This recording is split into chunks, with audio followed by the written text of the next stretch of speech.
Hello guys, how are you? I hope you all are well and fine and doing good. Once again I am here with past continuous tense and before this session we have learned past indefinite tense. Past indefinite tense में हमने affirmative sentence, negative sentence, interrogative sentence, interrogative negative sentences को practice किया था और उसके rules और formulas को हमने देखा था और हमने बहुत सारे हिंदी सेंटेंसेस को इंग्लिश में ट्रांसलेट भी किया हुआ था और उसका भी प्रैक्टिस किया था. Okay, today we are going to do past continuous tense. आज हम लोग पास्ट कंटिन्यूअस टेंस करेंगे और पास्ट कंटिन्यूअस में सबसे पहले इसका आइडेंटिफिकेशन देखेंगे कि कैसे आइडेंटिफाई करेंगे कि कोई सेंटेंस अगर लिखा हुआ है तो पास्ट कंटिन्यूअस टेंस में है कि नहीं है. तो what is the identification of past continuous tense. Okay guys, तो let's start with identification. Identification को हिंदी में कहते हैं पहचान. मैंने आपको ऑलरेडी भी बताया है, इसको हिंदी में क्या कहते हैं? पहचान कहते हैं. ठीक है, तो इसको सबसे पहले इंग्लिश में इसकी आइडेंटिफिकेशन क्या होती है तो उसको हम देखेंगे. Use of helping verb was वर. किसका यूज होता है? Was were plus V1 plus ING. किसका यूज होता है? वाज या वर. सिंगुलर सब्जेक्ट होगा तो वाज का यूज करेंगे, प्लूरल सब्जेक्ट होगा तो वर का यूज करेंगे और उसके साथ वर्ब की फर्स्ट फॉर्म और ING का यूज करेंगे. ओके गाइस, तो क्या करेंगे? क्या है इसका आइडेंटिफिकेशन? यूज ऑफ वाज वर और V1 plus ING. Okay, Hindi में क्या होगा इसका पहचान? हिंदी के सेंटेंस अगर लिखे हुए होंगे तो हम कैसे पहचानेंगे? तो उसके लिए होता है जिन वाक्यों के अंत में, जिन वाक्यों के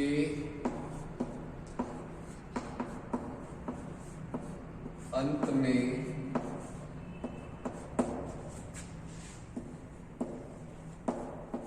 रहा था,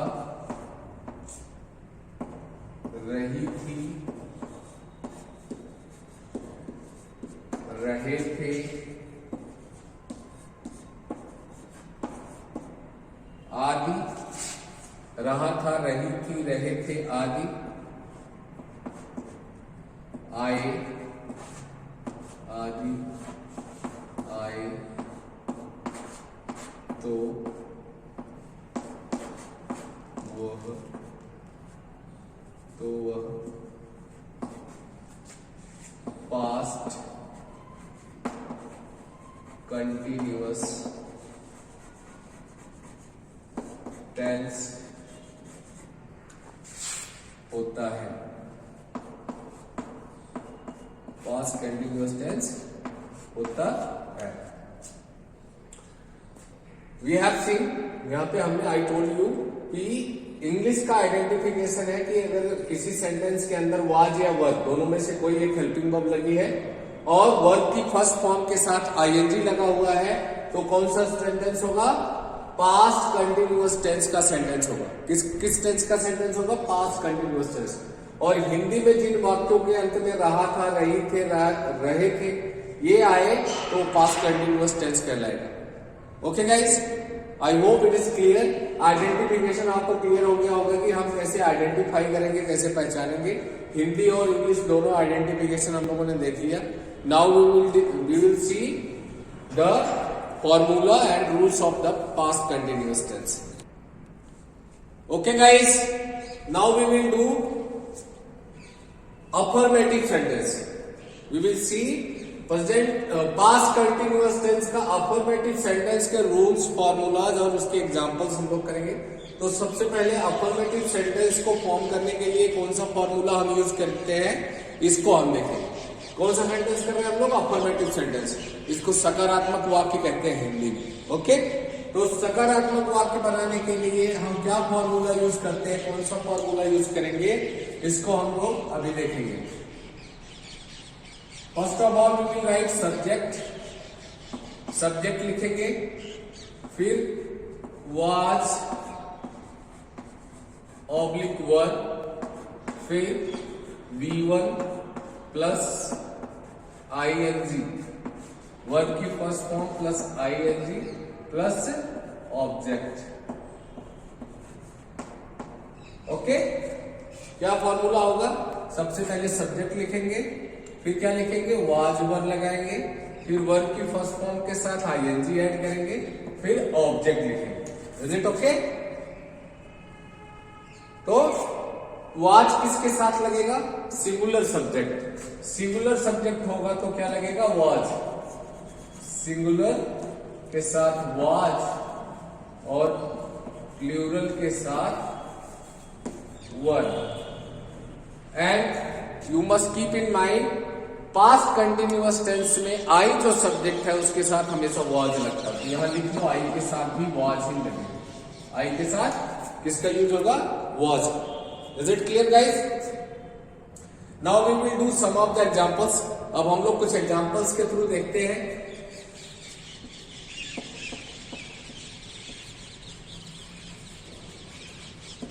क्या है examples?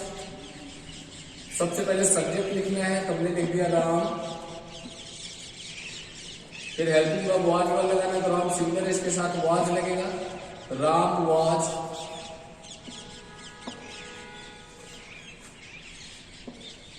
Writing. Write first form होता है, उसमें ING जोड़ देंगे तो राइटिंग होगा, writing a letter. Ram was writing a letter. हमने क्या देखो फॉर्मूले को फॉलो किया। सबसे पहले सब्जेक्ट लिखना था तो मैंने राम लिखा, राम क्या हो गया? सब्जेक्ट। फिर उसके बाद वाज या वर दोनों में से कोई एक लगाना था अकॉर्डिंग टू सब्जेक्ट। तो राम सिंगुलर सब्जेक्ट है तो हमने यहाँ पे वाज को लगा दिया। फिर आपको वर्ब की फर्स्ट फॉर्म के साथ ING लगाना था, जिसका राइट होता है, उसमें ये हटा के ING ऐड कर दिया तो राइटिंग हो गया। उसके बाद ऑब्जेक्ट लिखना था, तो ऑब्जेक्ट क्या है? A letter. क्या लिखा? Ram was writing a letter. पूरा बिल्कुल फॉर्मूले को हमने फॉलो किया है। सब्जेक्ट लिखा, फिर वाज वर्ब में से वाज लगाया, फिर V1 ING लगाया, फिर ऑब्जेक्ट लिख दिया। Okay guys, now we will see Hindi of this sentence. इस सेंटेंस की हिंदी क्या होगी? तो इस सेंटेंस की हिंदी होगी, राम एक पत्र लिख रहा था। लिख रहा था। राम एक पत्र लिख रहा था। Okay, now we will see another example.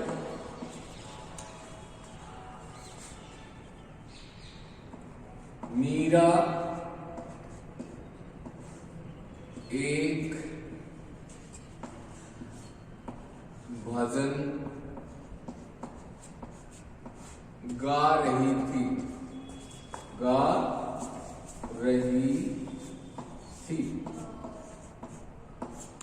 Okay, तो मीरा एक भजन गा रही थी। पहले हमने इंग्लिश में लिख किया, हिंदी में ट्रांसलेट किया, अभी हिंदी में लिख दिया, इसको इंग्लिश में ट्रांसलेट करेंगे। तो सबसे पहले सब्जेक्ट क्या है? सब्जेक्ट मीरा है, तो हम मीरा को लिख देंगे, मीरा। अब मीरा क्या है? सिंगुलर है, प्लूरल है? सिंगुलर है, इसके साथ क्या लगेगा? वाज वर्ब में से वाज लगेगा ऑब्वियसली, वाज। वर्ब क्या है? गाना, तो सिंग मीन होता है, सिंग मीन्स होता है गाना, तो इसमें ING लगाएंगे तो हो जाएगा सिंगिंग। Meera was singing. क्या गा रही थी? भजन। भजन ऑब्जेक्ट लगा देंगे, भजन। ओके गाइस, मीरा एक भजन गा रही थी, तो हमने सबसे पहले सब्जेक्ट मीरा को लिखा, फिर हेल्पिंग वर्ब वाज लगाया, फिर वर्ब की फर्स्ट फॉर्म के साथ ING जोड़ के सिंगिंग कर दिया, फिर अब भजन, उसका ऑब्जेक्ट जो था हमने ऑब्जेक्ट लगा दिया। Okay, I hope it is clear. We are doing past continuous tense. Past continuous tense का अफर्मेटिव सेंटेंस कर रहे हैं। अफर्मेटिव सेंटेंस का फॉर्मूला है subject plus was verb plus V1 plus ING plus object. Okay, और हमने example लिखा, Ram was writing a letter. Ram एक पत्र लिख रहा था। फिर हमने हिंदी में लिखा, मीरा एक भजन गा रही थी, तो Meera was singing a bhajan. I hope it is clear. Now we will see some more examples. अब हम लोग और कुछ एग्जांपल देखेंगे। आर वाला देख लेते, वो वर वाला देख लेते हैं, जो प्लूरल सब्जेक्ट होगा उसके। तुम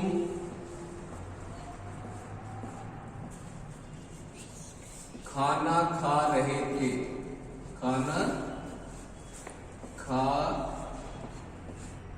रहे थे, इसको ट्रांसलेट करते हैं। तो हमारा सब्जेक्ट क्या है, यू आ गया। फिर उसके बाद इसके साथ हेल्पिंग वर्ब क्या लगेगा, वर लगा दिया हमने। वर्ब क्या है, ईट। वर्ब क्या है, ईट। तो ईट के साथ हम क्या ऐड कर देंगे, ईटिंग हो जाएगा। उसके बाद eating food, what was eating, food. You were eating food, तुम खाना खा रहे थे, तुम खाना खा रहे थे। तो तुम को हमने यू लिखा, फिर इसके साथ वर लगेगा, वर लगा दिया। उसके बाद ईट, फर्स्ट फॉर्म के साथ आईएनजी ऐड कर दिया, ईटिंग हो गया।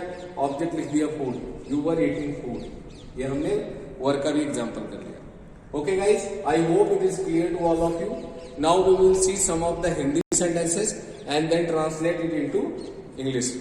Okay, let's see. Okay guys, now we will do some of the Hindi sentences. I have already written 5 Hindi sentences and we will translate it into English according to the past continuous tense affirmative sentence. First sentence I have written, वे मैदान में cricket खेल रहे थे, वे मैदान में cricket खेल रहे थे। सेकंड क्वेश्चन हमने लिखा, महेश अपने दोस्तों के साथ मूवी देख रहा था। थर्ड लिखा, हम एक कार चला रहे थे। फोर्थ क्वेश्चन लिखा, वह रसोई में खाना पका रही थी। फिफ्थ क्वेश्चन लिखा, बच्चे सड़क पर दौड़ रहे थे। Okay guys, now we will translate it into one by one. एक एक करके हम इसको ट्रांसलेट करेंगे। फर्स्ट सेंटेंस इज, वे मैदान में क्रिकेट खेल रहे थे। इस सेंटेंस में सब्जेक्ट क्या है, वे को हम इंग्लिश में क्या लिखते हैं, दे। तो क्या लिखेंगे, दे। और दे के साथ हेल्पिंग वर्ब क्या लगेगा, वाज या वर। तो दे प्लूरल है, इसके साथ वर लगेगा, दे वर। उसके बाद क्या कर रहे थे, खेल रहे थे। प्ले मीन्स होता है खेलना, प्ले में आईएनजी लगा देंगे तो प्लेइंग हो जाएगा। They were playing cricket, क्या खेल रहे थे, क्रिकेट खेल रहे थे। कहां पे, इन the ground, in the ground.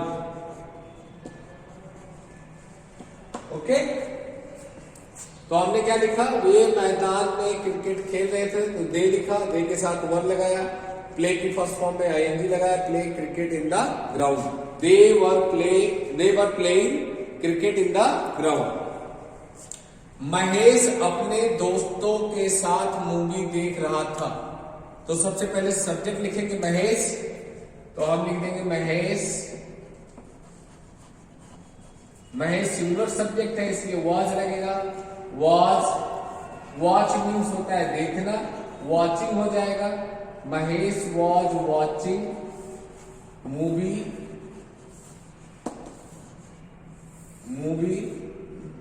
with his friends.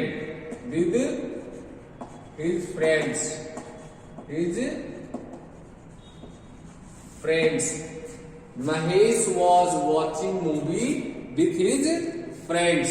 Okay. Next sentence है, हम एक कार चला रहे थे। तो हमको इंग्लिश में क्या लिखते हैं, वी। इसको हम लिख देंगे सब्जेक्ट वी प्लूरल है इसलिए वर लगेगा, we were.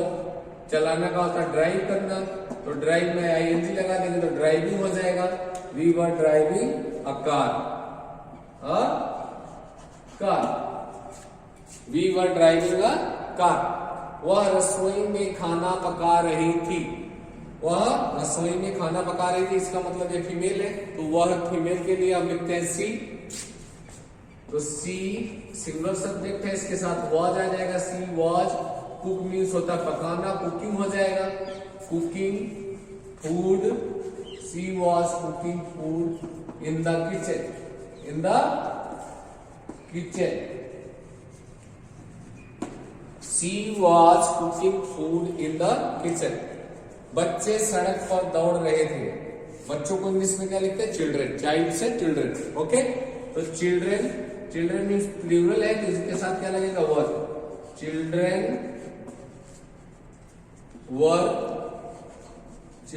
Were running on the road, children were running on the road. तो so we have translated it into English. First sentence था वे मैदान में क्रिकेट खेल रहे थे, हमने लिखा they were playing cricket in the ground. Second sentence था महेश अपने दोस्तों के साथ मूवी देख रहा था, तो Mahesh was watching movie with his friends. Okay, फिर थर्ड सेंटेंस था हम एक कार चला रहे थे, तो we were driving a car. We means हम, ड्राइव मीन्स होता है चलाना, तो उसमें आईएनजी लगा दिया, वर लगा दिया, अ कार ऑब्जेक्ट हो गया। ओके, वह रसोई में खाना पका रही थी, तो she was cooking food in the kitchen. बच्चे सड़क पर दौड़ रहे थे, children were running on the road. Okay guys, I hope it is clear. We have seen the identification, then formula, then some of the examples. Now we are doing the translation from Hindi to English. Now we will see the negative sentence of past continuous tense. Okay, let's see. Okay guys, now we will see the negative sentence, past continuous tense, negative sentence. तो first of all we will see the formula of the negative sentence. Negative sentence का formula क्या होता है ये हम देखेंगे। तो सबसे पहले हम क्या लिखेंगे? Formula.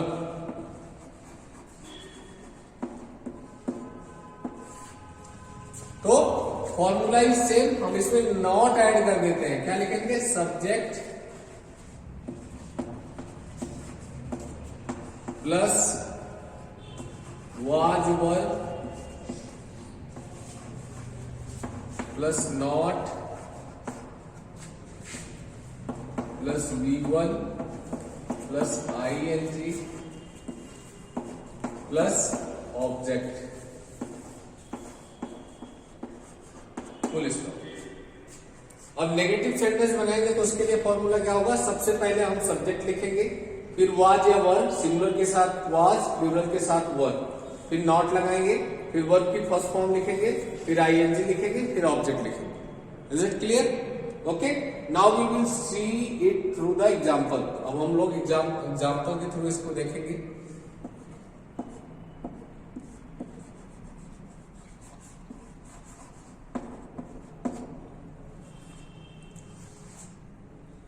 First example, they were not going to market. They were not going to market.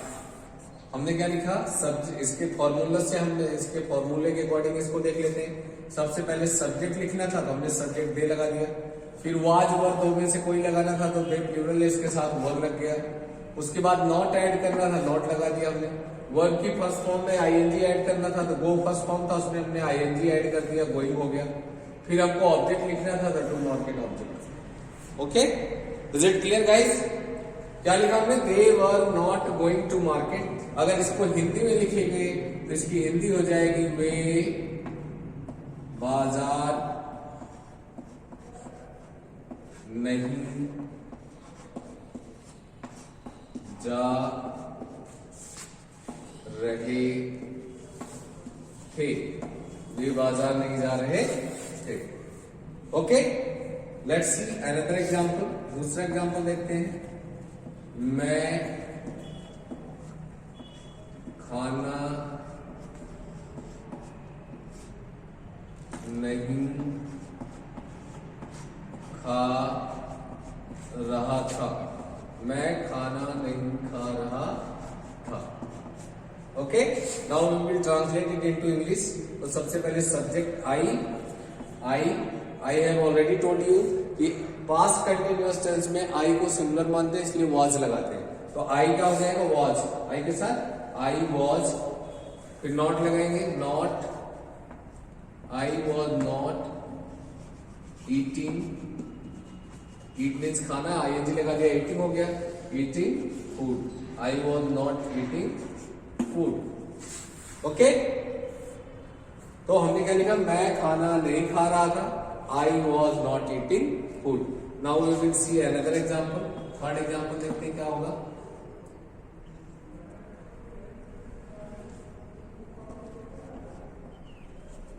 Mohan